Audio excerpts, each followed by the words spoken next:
And we are live. Hello, everyone. This is My Two Cents, and welcome back to the weekly COVID-19 update. I apologize. It's been a couple of weeks, but we are back, and I'm joined here by Filthy Heretic to discuss what the heck is going on in the world right now. But as always, let's start by taking a look at where the U.S. national debt and where the Fed's balance sheets are. Taking a look at usdebtclock.org, the current national debt is $26,536,547,000,000. And of course, once you get to the thousands, it's rising so fast that I'm not even going to speculate. So obviously, the growth has slowed down some since those initial leaps forward that took place in the March-April timeframe. But we are officially past the halfway point towards 27 trillion. So the national debt is indeed growing. Now, when it comes to the Fed's balance sheet, the Fed's balance sheet has steadied for the time being at about 7 trillion, which is where it was the last time we streamed. But nonetheless, if you look at between Bloomberg, CBS, and a number of other sources, most economists still project that despite the slow, it could conceivably reach 10 trillion by the end of the year. Strangely enough, despite all that money that is being injected into the economy, consumer prices, at least, seem to be holding steady, but of course, we will get to that later.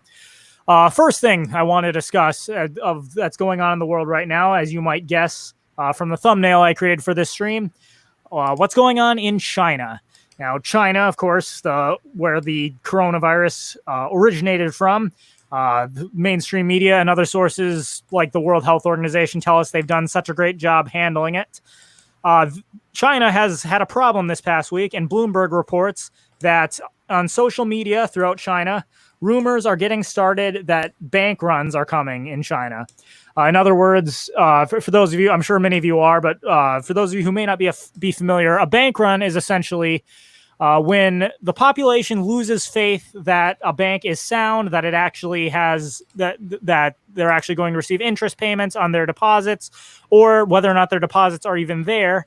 People quickly run to the bank and try to withdraw all their assets so as to make sure they keep them safe before the bank collapses. Of course, if you understand how fractional reserve banking works, because the bank loans out your money, if everyone wants their money back at the same time, the bank is inevitably going to collapse. So in many ways, a bank run is a self-fulfilling prophecy in that the moment everyone tries to withdraw all their money at once, the bank, it essentially exposes the fact that the bank doesn't actually have your money saved, and that they've been, and that your assets aren't really as safe in the bank as you might believe. Now, these rumors, per the report, these rumors prompted thousands of Chinese citizens to run to the bank to try and withdraw their holdings, so much so that the police had to be summoned to essentially send people at gunpoint away from the bank, saying, do not try to withdraw your draw your money. The Chinese government, of course, adamantly denies that its banking system is in any way fluttering. But Filthy and I were talking about this beforehand, and despite the fact that a bank run is always a possibility given the fractional reserve banking system, these kinds of rumors generally don't get started unless there is an underlying fear that is at least somewhat justified. So, Filthy, I'll go ahead and let you jump in. And what on earth do the possibility of Chinese bank runs mean for the future of the world economy? Well, just consider this. How much of the world's debt, not just the United States', but the world's debt, is held by China? Now, the reason that China would want to hold foreign debt makes obvious sense from a geopolitical standpoint. It gives them leverage over the policies of other countries. It gives them the ability to dictate interest rates, which is, of course, a great source of revenue for all sorts of foreign banksters. The fact of the matter is, like interest rates, is the payment of interest rates is primarily the business model that allowed the Rothschilds to achieve prominence in the first place. It is largely how they discovered government debt to be profitable from a banking standpoint in the first place. With that said, when the Chinese banks go insolvent, this is going to create a very significant effect, not only just in the Chinese economy, which is a massive, massive bubble as it is, since as I'm sure everyone here is aware, their entire economy is basically propped up on government subsidies, and their economy, their GDP numbers just do not add up. All of the province's economic output does not add up to the Chinese reported GDP numbers. Just as an example, I think SO's talked about that before, but yeah, it is true.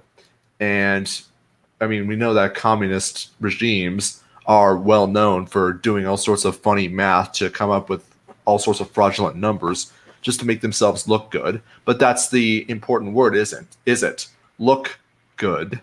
Because everything about a totalitarian regime relies entirely on appearances. It's a paper tiger. It looks fearsome, but it'll fall apart under a stiff breeze, which is kind of hilarious when you consider the fact that the entirety of the banking system in China was threatened by a rumor. Now, the origins of that rumor, I can't say. I actually have no idea. It could have been some people, like some banking insiders, who were just like, yeah, our stuff's actually pretty insolvent. And then this got heard by some Chinese normies who then spread it around like wildfire. Maybe it was a honeypot by communists put forward to try to figure out who the actual loyal citizens are and who the dissidents are. It might have been Hong Kong trolls trying to trigger banking runs in order to hasten the collapse of the regime. But the point is that what this is going to result in is a lot of debt held by foreign countries that is just going to suddenly be required to be paid under with greater interest rates. And the reason, of course, they would do that is in order to try to shore up their assets, to try to get more assets, to try to get more liquidity even. Liquidity being, of course, assets that can either be easily converted into cash or just straight cash itself. So with this in mind, if you see a bank run, it means that, of course, as my 2 cents said, people are withdrawing the deposits at a great rate. And you can imagine, like, once a whole lot of, debt needs to be, for lack of a better term, written off as either a loss or interest rates needs to go up, this is going to put greater strain on a lot of other financial institutions around the world that are similarly leveraged on Chinese assets and Chinese banking financial assets. You can imagine that China is not only a creditor, but is also not only a debtor, but is also a creditor to other countries. And this could easily start a cascade event where all sorts of Chinese debt that is held in foreign countries is going to not be paid back. They're either going to have to charge interest rates or they're going to have to write that off as a loss. And this is just going to, of course, have a destructive domino effect around the world. You already know, like, for example, how China is severely over-leveraged, putting financial assets in places like Africa. They're doing all sorts of economic development in Africa and all sorts of hilarious viral videos about them teaching Africans to say in Mandarin Chinese about how they are black and have a low IQ. I'm not making that up, by the way. That's something that they actually did. I don't know why. But yeah, this is going to be absolutely hilarious. And I think it shows the extent to which, what we've been talking about with China for a long time, that the media likes to portray China as this great and horrible and scary thing, when in reality, there are so many underlying weaknesses present in the Chinese society and Chinese economy that the idea that they are any sort of threat to us is actually kind of hilarious. Mm-hmm. I mean, I think the thing you can see that if you look at what's going on in the news media and throughout China, the Chinese government's biggest fear is that their own people will rise up against them. That's why they have laws that it's illegal to criticize the government. It's why they've gone to such lengths to create this mass surveillance state, such that if you in any way possibly pose a threat to the government, the police will come right to your house and arrest you. The people have to believe that they better stay in line or else. And if they can't maintain that total control over every aspect of a citizen's life, the whole system will fall apart rather quickly. As would have happened, could they not successfully turn people away from actually making these bank runs a reality through utilizing the police? So long as their police force remains loyal and willing to enforce their laws, which you never really know how long that's going to be for any given totalitarian regime. But on the point of debt, I think it's worth talking about that pretty much every country in the world right now, to include the United States, is doing everything they can to prevent mass defaults on their debt, because that really is going to be the thing that'll trigger the economic meltdown. It's why the Fed continues buying all the various assets that they have been buying. It's why the various programs that that governments are putting into place keep going on. It's why they've passed laws saying you can't evict tenants for non-payment, or debt is going to be held off until July. Oh, now it's going to be held off until August, because the moment it comes to light that people can't pay, the dominoes really start falling at that point. And I think it's going to be a very hilarious situation when it does start falling because, well, I mean, let's be honest, the system we have right now is unjust, and I don't think anyone would mourn its passing. Certainly. Now, when it comes to the world economy, obviously everyone knows that great deal of manufacturing takes place in China. The United States and numerous Western countries are heavily reliant on China for tons of different goods that are manufactured.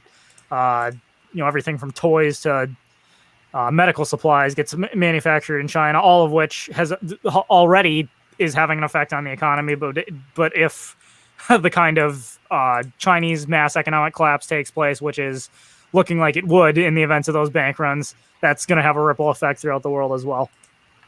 It'll be, I mean, I don't know if there's going to be a word to describe it, but it's going to be absolutely devastating, at least for the current white market economy. And you're also going to see a whole bunch, you're going to see a whole bunch of other effects. Like, you remember that China is, although a lot of their economy is fake, there is still quite a large number of assets and quite a large number of actual productivity that is at stake here. So you can imagine, like, we've talked about all sorts of small countries. Like, how many central banks have collapsed already? Like 12? Yes. Those are all fairly small economies with fairly small central banks. So you're looking at maybe millions of dollars in debt total that has to be written off. While millions of dollars is still a lot of money, it's still hardly the kind of scale that you would see from something like the United States, or something that would seriously pose a threat to central banks. So with this in mind, like with China, you're looking at possibly trillions and trillions of dollars in asset value that is just going to have to be written off throughout the entire banking sector. And you can imagine that's going to be fairly significant. It's also going to make it much harder for China to be able to recover from that, because as I'm sure you can imagine, once you have that kind of debt written off, once you declare bankruptcy, it makes it so much harder for you to get debt in the future. Who's going to lend to you because you're already at greater credit risk, and what loans they will get will be at significantly higher interest rates. So it's going to be significantly harder for them to get the loans that they need to maintain their totalitarian regime. At that point, the fact that it's a paper tiger becomes a lot more apparent. It's going to be a lot harder for them to maintain their gigantic police state, because guess what? Gestapo, the Stasi, the secret police, all of those guys need to make a salary. They need to put food on the table. And if the government can no longer do this, well, guess what? They'll just go home and do something else. I'd rather for them to die. I'd rather for them to die and go to hell. But I mean, that's the next best thing. Them just not doing their jobs. Not to mention that all sorts of the equipment, assets, maintenance, all sorts of support equipment and support staff that they need to be able to do their jobs at all. It's just not going to work. It's not going to happen. They're finished. Mm-hmm. The point at which they effectively collapse is the point they can no longer keep their enforcers happy. I mean, if the population at large is living in poverty and miserable, that's one thing. But once your enforcers are living in poverty and miserable, you're done. It's over. It's finished. And there's no turning back from that point. As I've alluded to, it's a point of no return. You can't. You're finished. Well, on that note, let's talk about the state of the economy here in the United States and what exactly is going on with that. You know, from the start of this pandemic, President Trump told us, you know, all the economic downturn, that's just the result of these COVID-19 lockdowns. The moment the lockdowns turn back, we're going to have a V-shaped recovery. And of course, at the beginning of June, the job report numbers showed that employment had rocketed sky high. The president took the opportunity to say, see, the moment the economy started opening up again, jobs started coming back. The stock market is mysteriously doing great. But this time around, now it's July, and there is some dispute over exactly what the unemployment rate is right now. I know CBS has reported that it's as high as many as half of the American adult population is currently unemployed. There are more conservative news outlets that say it's more around 30-35%. But in any case, the unemployment rate is pretty darn high. And to top this off, I'm actually working on a video response to this right now, but I think it's worth entering into the discussion that this week, Alexandria Ocasio-Cortez, the Democratic darling, has made a video in which she's advocating a billionaire tax in the state of New York. Now, specifically New York, but presumably this is something she would like to do nationwide. And basically what she said is this. Millions and millions of Americans are losing their jobs right now. They're living in poverty. Many do not qualify for unemployment benefits. But meanwhile, the billionaires throughout the country have absolutely flourished during this time period. And her claim is that since the beginning of these lockdowns, specifically in March, billionaires have collectively gained something like $500 billion in wealth. And of course, this shows that it's time for the government to step in and tax billionaires and redistribute that wealth to the people who are suffering, take it away from the people who are exploiting this crisis. Well, if you do a little research, what you'll find is that despite the fact that numerous media outlets are reporting that billionaires have gained all this wealth since the start of these lockdowns, the reality is what they mean by that is that collectively the rich in America have unrealized capital gains. That is, that since roughly March 19th, when basically lockdowns officially start, the intangible and tangible assets that were already owned by America's wealthiest have gone up in value a collective $500 billion. But of course, when you think about that, that doesn't mean that the billionaires are actually any richer than they were before. They don't own more property. They don't own more intangible assets. All that's happened is the assets that they did own went up collectively by that much money, even though they didn't actually make that much money because presumably they haven't sold those assets. If you consider, and if you take there was a good article at National Review that pointed out that if you take into account the huge dips in the stock market that took place this February prior to the actual lockdowns, they didn't actually have that many unrealized capital gains. But the point is, unemployment is really high, but the prices of assets, particularly intangible assets like stocks, is going up. Now, what does that mean? Well, I don't presume I can tell you exactly what's going on, but here's my suspicion. We know that in order to prevent the massive defaults on debt that will trigger the economic recession, the Fed has, of course, been injecting liquidity into the system. The Fed's balance sheet has gone from about $3 trillion at the beginning of this crisis to, as we said at the beginning of the show, $7 trillion, and is projected to go to $10 trillion. The Fed is buying up assets like mad to try and prevent people from defaulting on their debt, which means that $4 trillion at least has been injected into the U.S. economy. Yet, we notice that consumer prices are staying about the same. Now, economists like Paul Krugman and the other Keynesians would tell us this is proof that the government can, in fact, print tons of money without running the risk of hyperinflation. But we know from the basic laws of supply and demand that can't be the case. So what I suspect is going on is that all this inflation, all this money that the Federal Reserve is injecting into the economy is, given the nature of the means by which it is entering the economy, it's not going into the hands of the rank and file consumer.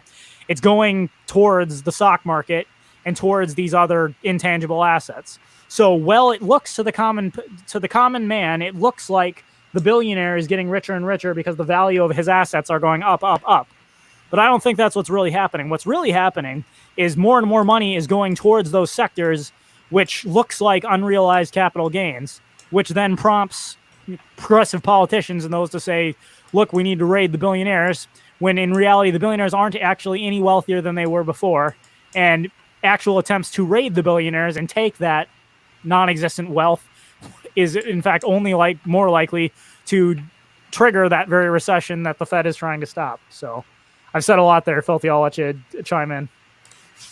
I am actually completely ironically in support of what AOC is trying to do.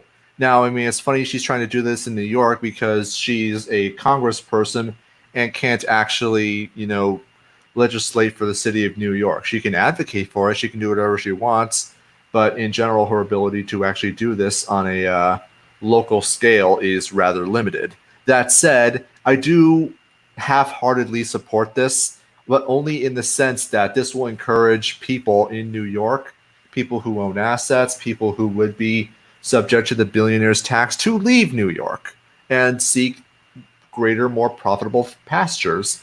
This will, of course, cause the city of New York, and I imagine the state of New York, to lose a lot of tax revenue, which would lower the amount of leverage that they have to borrow any more money, thus triggering a crisis in which they are going to be over leveraged. So with this, so from the standpoint of an accelerationist, I'm not saying I'm an accelerationist, but I'm just pointing this out. I say that, yeah, by all means, please do encourage people to leave your oppressive tax jurisdiction.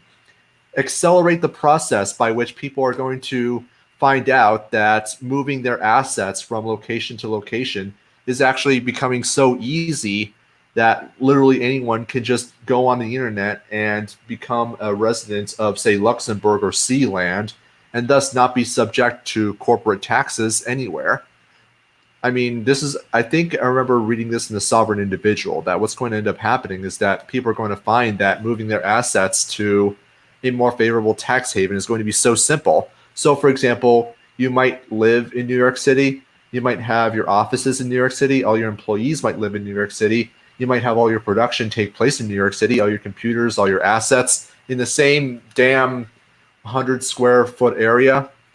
But because your business is officially headquartered in, say, Luxembourg, you are taxed at Luxembourg rates. And people are going to find that it's significantly more profitable for them to do so. I mean, a lot of companies have been doing this, like, if I recall correctly, Apple, since like 10 plus years ago.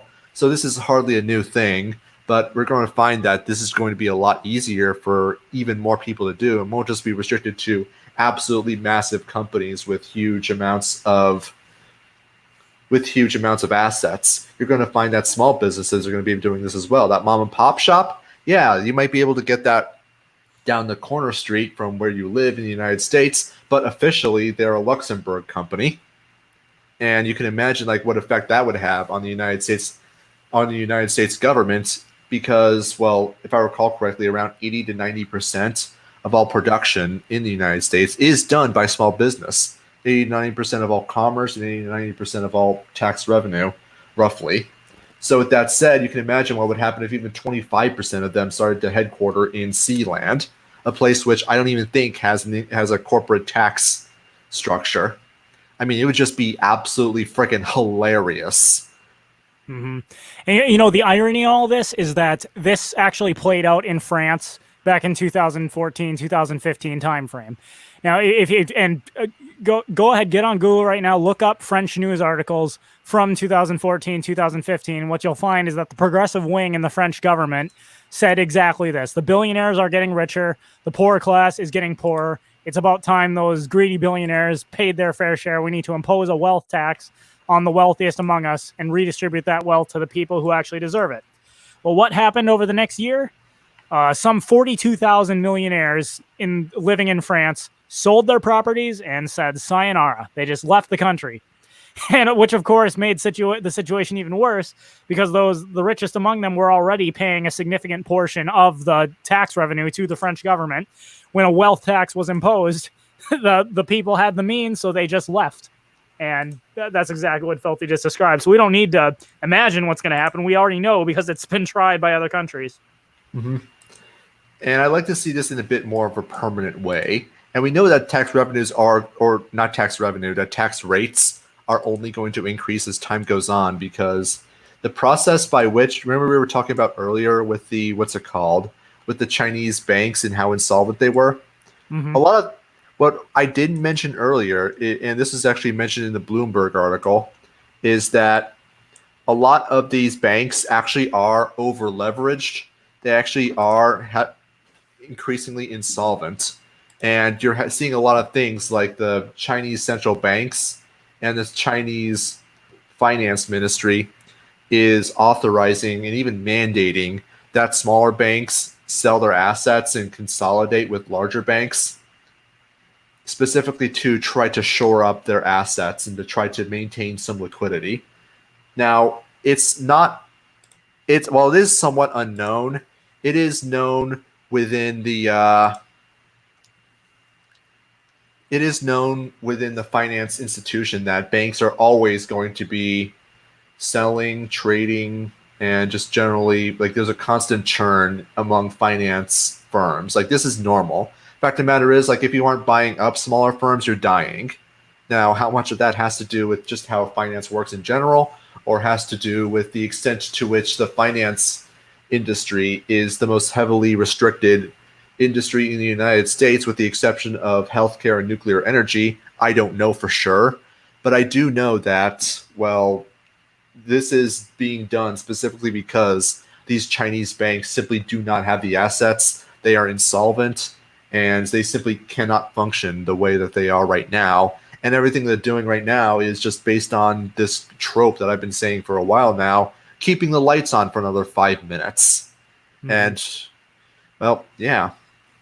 And I mean, I think that really, when you think about the world economy as a whole, all that's really happening is, the smoke and mirrors game and currency manipulation to try to make people believe that assets exist that don't really exist. As I was just saying, the billionaires aren't getting richer. They don't own anything more than they did before. It's just nominally, because of all this liquidity that's being injected into the system, it looks like those assets are worth way more than they are. When in reality, if everyone sold at the same time, you'd realize they actually aren't worth that much. If half the U.S. population is unemployed, which, I mean, who knows what the actual effective unemployment rate is, but and around the world, then that means that people aren't going to work, which means that goods and services aren't being produced. If goods and services aren't being produced, then real wealth, the things that people want and need to make their lives go around, isn't being produced. You can hide that. Yeah, you can move things around on paper to try and hide it. You can do it successfully for months or maybe even years. But if history proves anything, it's that sooner or later supply and demand wins out. People realize that the goods and services they're being told that they would be able to buy, that they want, that they're counting their futures on, aren't there. And when that happens, the whole system comes crashing down. It's honestly, it's beautiful. Indeed. So let's see here. What else is going on? All right. Next thing that I thought we should discuss was this mass tracking COVID pass article that you shared from Zero Hedge. Oh yeah, that's from a while ago, actually. It was a while ago, but since we've missed a couple of shows, I thought it's worth discussing. It's been probably a couple months now since we first brought up Bill Gates and ID 2020.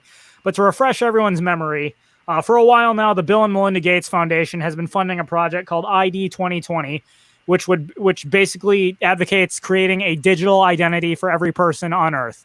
It's an identity that you would carry through either some sort of tattoo or microchip that would be implanted in your body that basically biometrically connects both your biological signature and who you are as a person. All your future digital currency would be stored in a government-issued digital wallet on that chip. Access to your bank accounts, the records where you travel, the systems you use, all that would be located on your person. And we're told this is for your own protection because it would make it virtually impossible for anyone to impersonate you and or steal anything that you own, which, to be fair, is true. It would also remove any meaningful sense of privacy because it would effectively allow the government to track where you are, where you go, what you're spending your money on, who you're having communication with. I mean, any effort to shield that from the government would go away entirely. But yet, that is effectively what ID 2020 is. Now, this whole global pandemic thing has been the perfect stepping stone, if you will, to leap forward with technologies that will take this out of the realm of science fiction and make it a reality. And one such technology is what is now being called CoviPass. So reading from an article here on Zero Hedge, CoviPass is being developed in partnership with a British cybersecurity company, and it would effectively be what they call a digital health passport. Your vaccination records, whether or not you have had COVID-19 or perhaps any other relevant pandemic type viruses in the future, would be stored on this digital passport. And as you travel around, as you get on a train, as you get on a plane, as you enter a restaurant, you would be required to scan your cell phone, or heck, if it's a chip in your arm or whatever it is, and it would effectively bring up your health records, whether or not you've received a vaccination for COVID-19. And if you haven't received such a vaccination, businesses by law would be required to tell you, sorry, we can't let you in here until such time as you receive vaccination. Now, and this would, in this case, even if the vaccination is voluntary, it would make it virtually impossible to do business or go anywhere or do anything unless you accept the state's mandatory vaccinations. Naturally, I mean, this is exactly what we were talking about since like March. And we see got a super chat from Pumpkin Row. Shout out to coronavirus being government made. Yeah, we've talked about from the very beginning that this was almost certainly government caused. It eventually came out that this was manufactured in a Wuhan lab. Mm-hmm. That the Chinese, and we found out that the Chinese government knew about this since even late 2019, December of 2019, and refused to tell anyone about it. And there's even instances that this was a bioweapon. Yes. In fact, deliberately fed false information to the World Health Organization. Mm-hmm. And the World Health Organization is a proxy of the Chinese government, so it's hardly surprising. But we pretty much knew since March that whether this was because it was intentional or like an intentional plan on the part of the United States government or Western governments, or or them trying to make the best of a crisis, as Rahm Emanuel used to say, never let a good crisis go to waste. They basically began to use this as a tool of tyrannization and exploitation of citizens.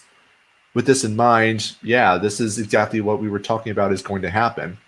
Mm-hmm. That they were going to make a vaccine, they were going to make it mandatory, and in the sense, they weren't going to make it mandatory, like they probably will in some European countries, but the modus operandi nowadays when they want to make something mandatory is that they don't actually make it mandatory.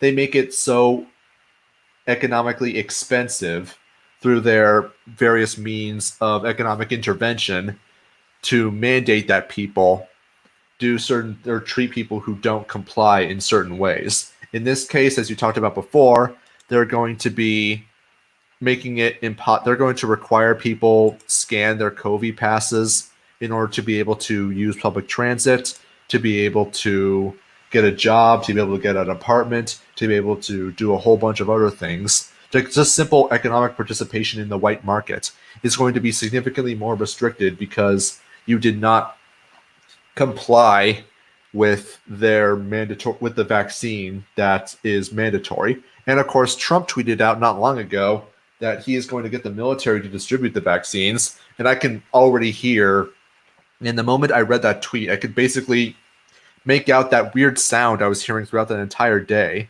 I don't know if you were hearing it either, Sense. Were you? The sound of Bill Gates' wallet giggling with excitement. Yeah, so that's what that was. It's so loud I could hear it from Texas. I don't even know where he lives. Presumably in California, isn't that where they all live?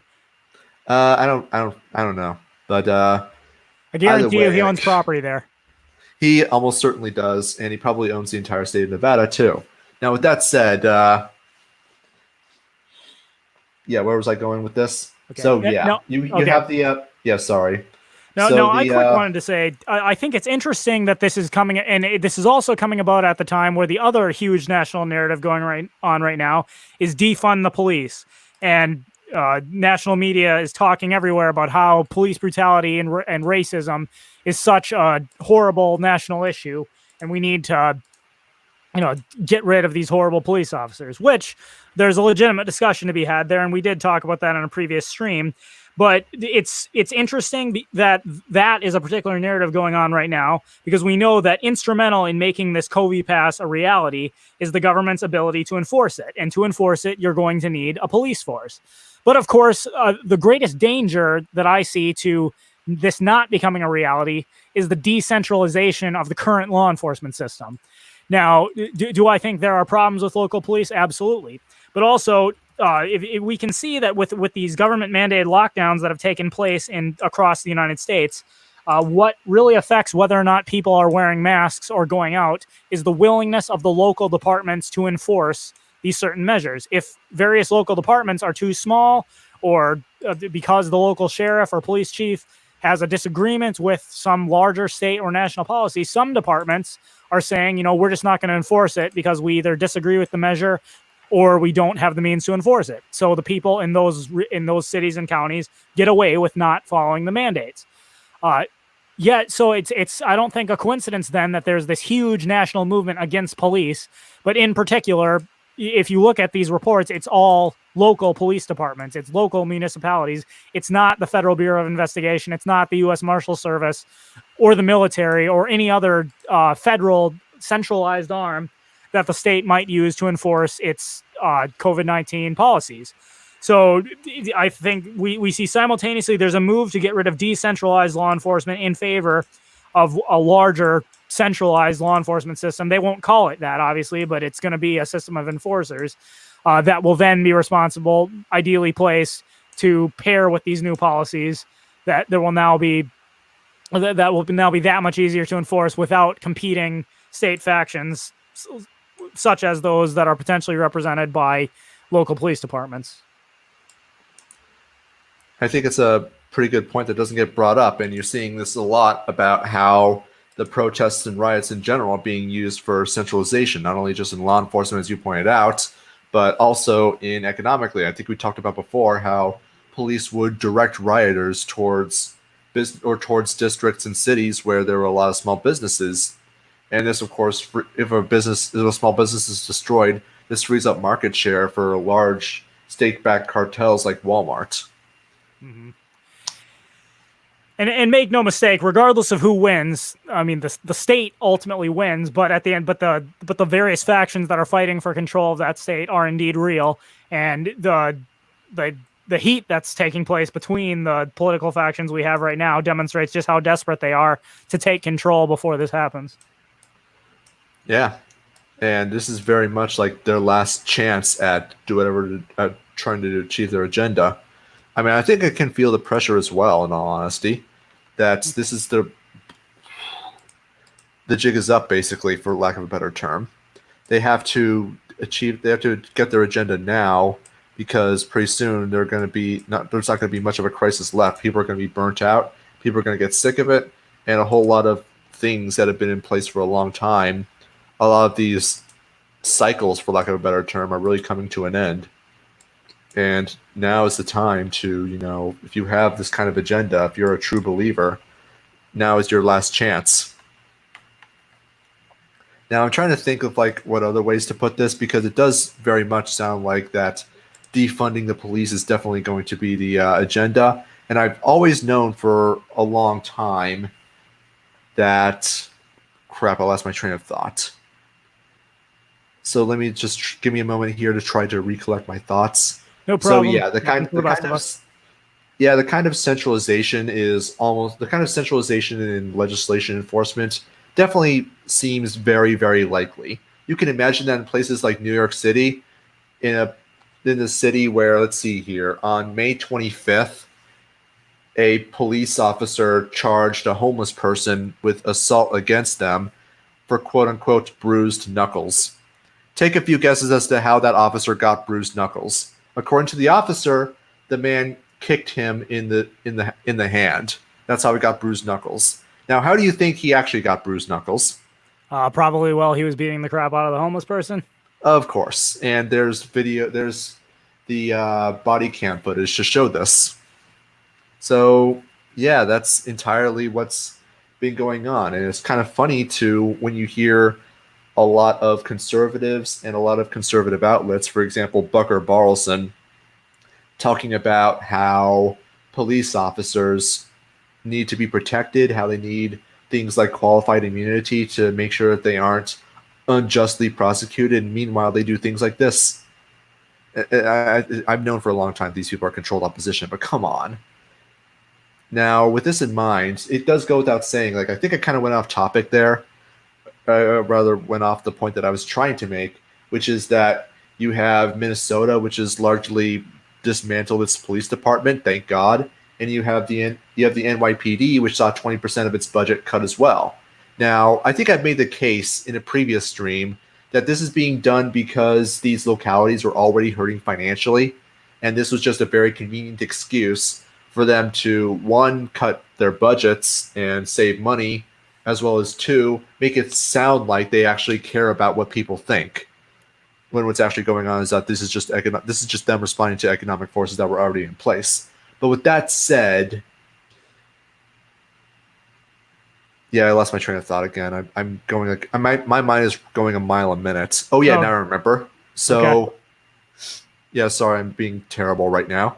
Anyways, so with all these localities that are cutting their police departments, you can imagine that in a couple months or a couple years from now, that they're going to start asking for federal legislation enforcers to help them out, quote unquote. Because, well, I'm pretty sure you've seen the statistics that New York City is experiencing a massive crime wave as a Yep. result that they're blaming on these budget cuts. Absolutely. I don't know if they are. I don't know how much of that is true or not. But for the sake of argument, I'm willing to take them at their word.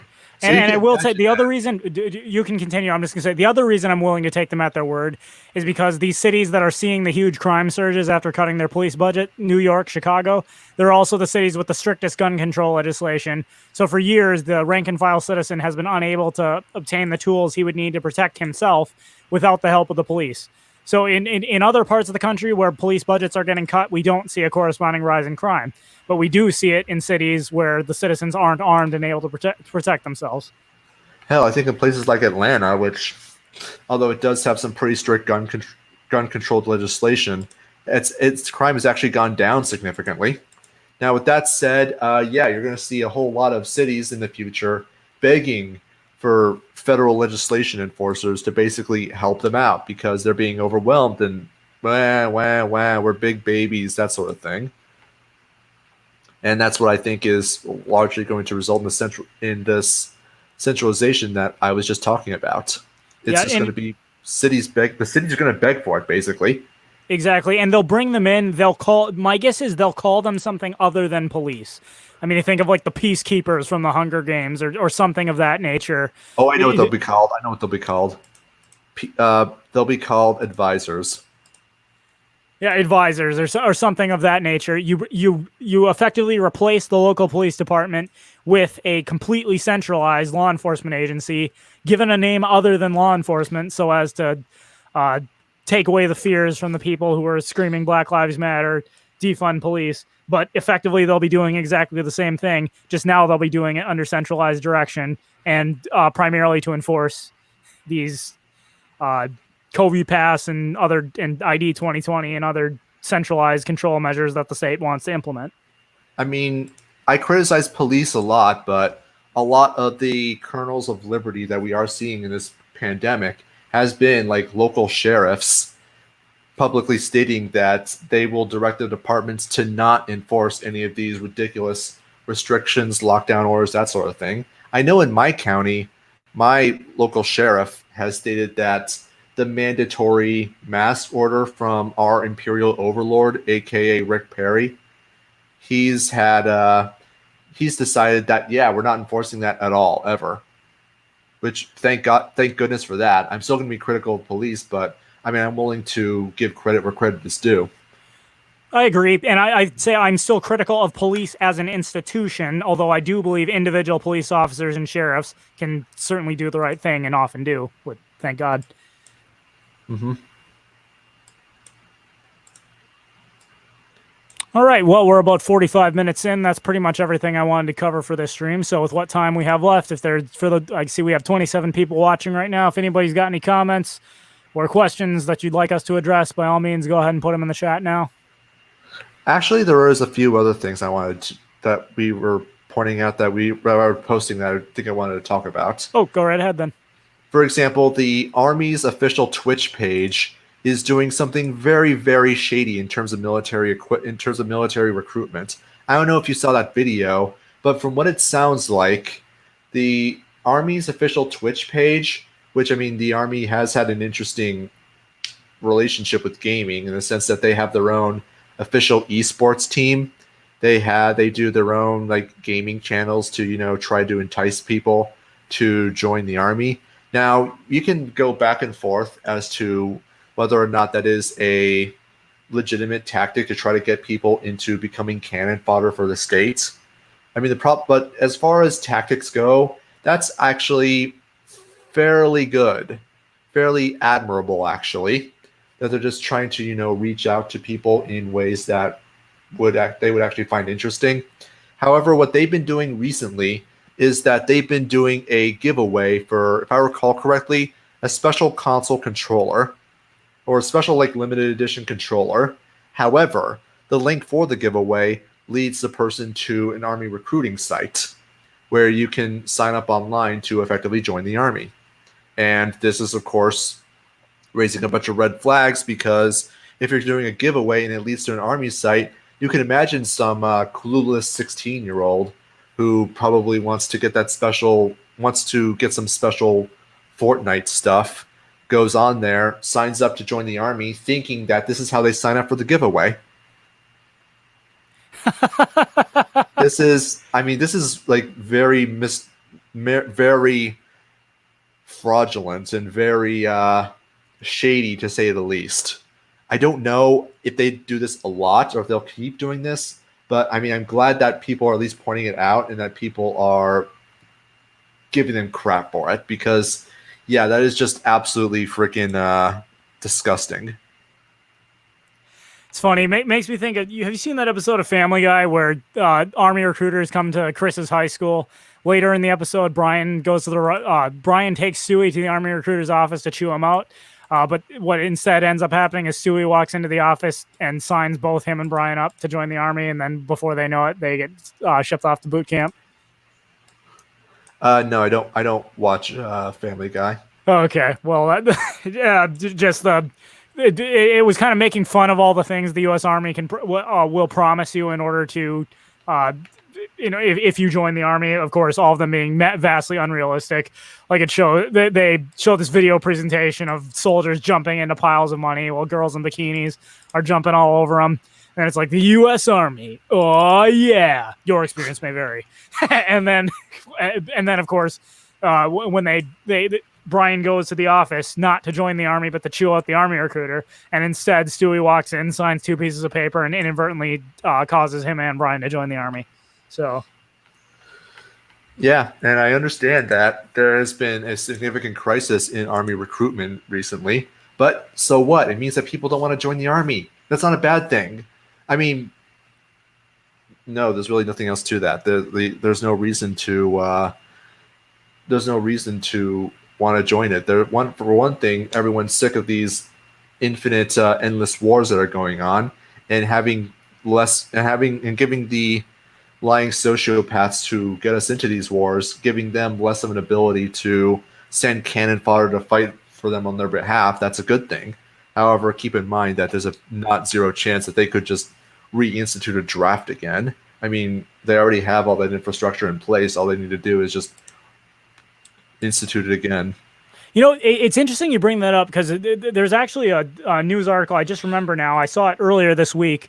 I didn't think to put it as something for us to discuss, but it was on Tucker Carlson. It was a clip from Tucker Carlson where, Tucker Carlson, of course, is one of the media talking heads who says he's anti-war.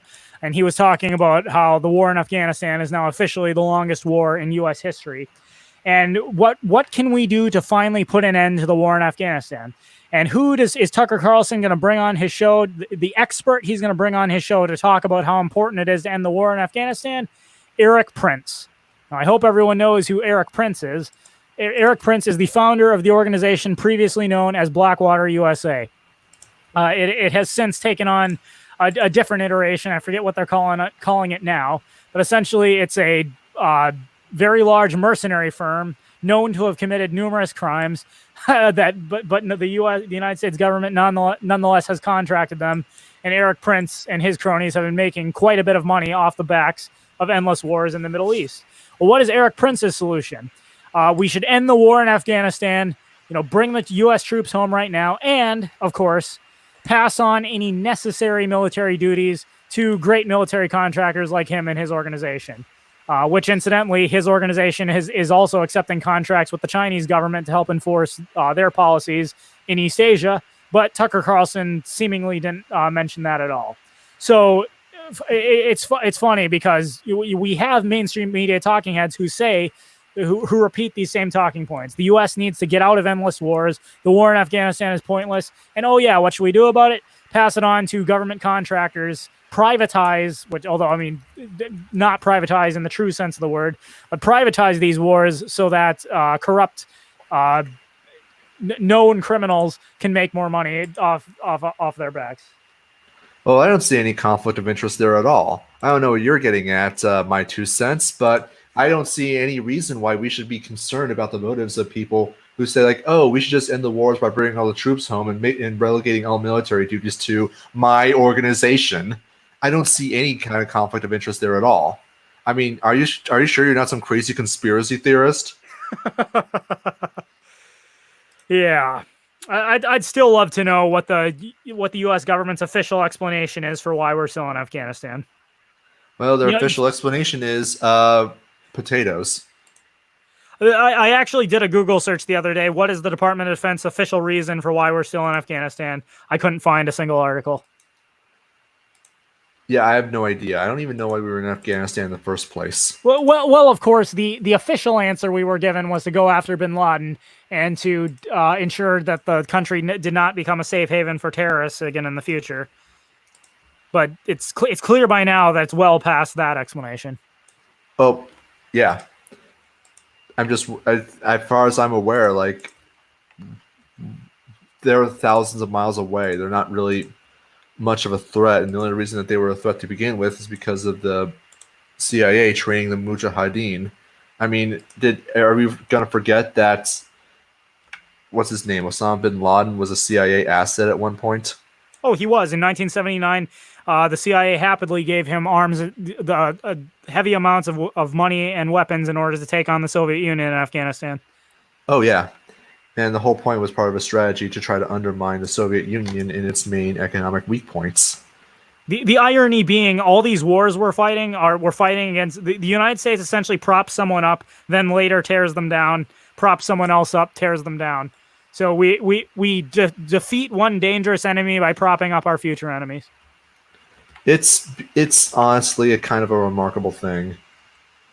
In a very monstrous sort of way. It's very cosmic. It's a cosmic comedy. It's hard to articulate. I can't think right now.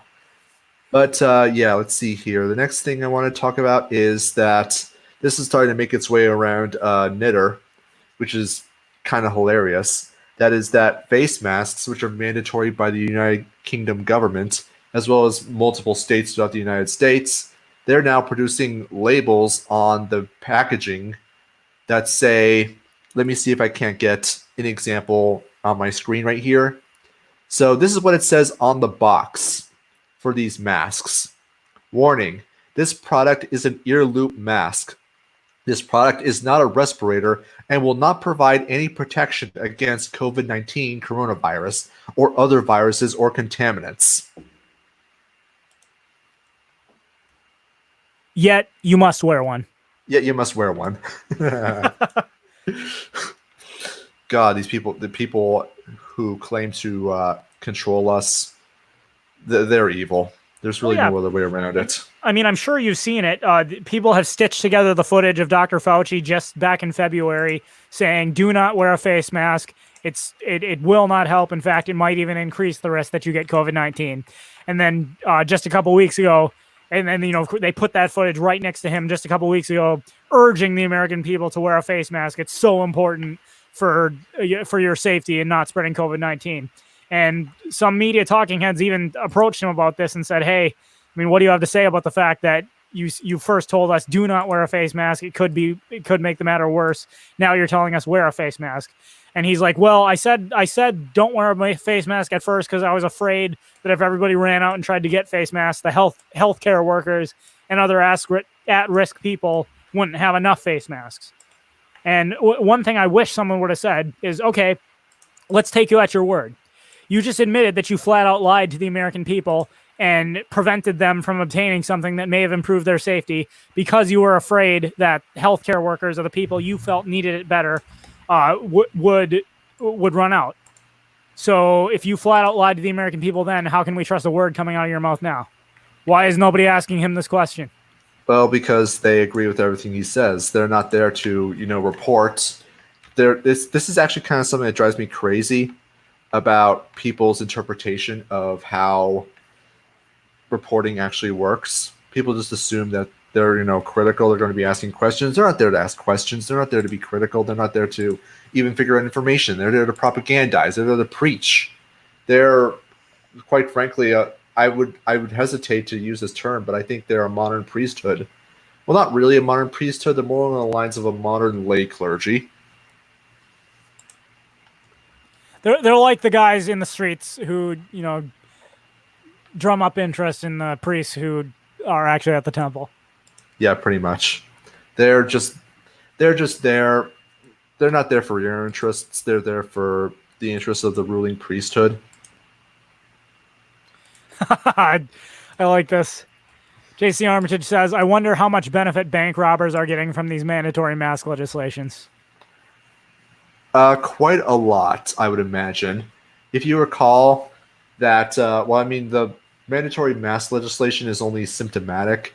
If you recall correctly, the payment protection program, that whole thing about hundreds of millions of dollars being given to small businesses, yeah, that was distributed through banks.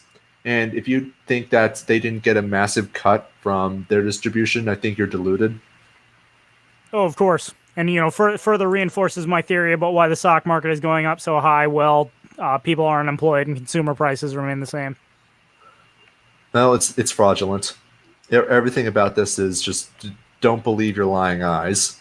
Or rather, don't believe what the lying liars are telling you. Absolutely. And further to JC Armichage's point, in a previous stream, we brought up the fact that many states already have laws on the books against wearing a mask in public. So by telling people they must wear a mask, they've effectively created a catch-22 where under current law, if you go outside without wearing a mask, you're breaking the law. If you go outside wearing a mask, you're breaking the law. So it's even funnier when you remember that with certain statutes involving concealed carry, you can't be a concealed carrier if you're wearing face coverings. So, fact of the matter is, you're basically forced to choose between being able to defend yourself or being in compliance with the governor's imperial decree. Kojal Tad has a comment here. You saw they tried to make black people exempt from wearing masks, but still mandatory for whites. Yes, I did see that there were some states and municipalities that tried to carve an exception for people of color, specifically because they didn't want people to think they were criminals by wearing a mask. And they say we're the racists. I'm just trying to imagine when was the last time anyone saw a bank robber or some felon wearing those stupid light blue paper masks. I mean, every time I see one of those masks, I can tell you what doesn't go through my head, that the person's a criminal. What goes through my head is that line from The Last Jedi where Snoke goes, "Take that ridiculous thing off." Indeed. And yeah, oh, by the way, we should also talk about the Bitcoin, the Twitter hack. I know we're close out of time, but we can at least address that real quick. Well, I can't believe I didn't think about that. So fantastic. I'm absolutely in support of it, and I think it's absolutely hilarious. Yeah, I remember also Gert Wilders got a special treatment where his profile was altered and his profile picture was replaced with a very not safe for work. I mean, not safe for work in the sense that it's vulgar, but just that it's racist, or at least vaguely racist, of a stereotypical black person. That's what their icon was. A lot of you guys probably have seen it already, but yeah, it's absolutely it's freaking hilarious. And a lot of people post a lot of the what ended up happening is like a lot of people like Joe Biden, Elon Musk got hacked, got their Twitter accounts hacked, and basically told their followers to donate to a Bitcoin address. I'm just saying, if you're dumb enough to do that, you kind of deserve to lose your Bitcoin. But I'm actually in full support of it, if only because it shows that Twitter is not secure. It has ridiculous numbers of backdoors, probably by design, and that it's not operating in your interests. No, definitely not. Although it is operating in Chrissy Teigen's interests, apparently, but that's another story. All right. So I think that's all for today. All right, that is all for today. We've reached the top of the hour. So thanks, everybody, for hanging out. Filthy, thanks for being here. And we will see what happens. It's not a question of if, it's a question of when the world economy collapses. We'll see how long they can continue to hold it off. Oh, there is one other thing as well about the Twitter thing that Omen Rose pointed out. All verified users got blocked from posting for a while. That I did not know, but very well. I'm sorry, but the thing is just that whole situation was just so funny to think about that I still can't help but laugh. Indeed. Well, on that note, thanks everybody for being here. And as always, that is my 2 cents. Take it for what it's worth.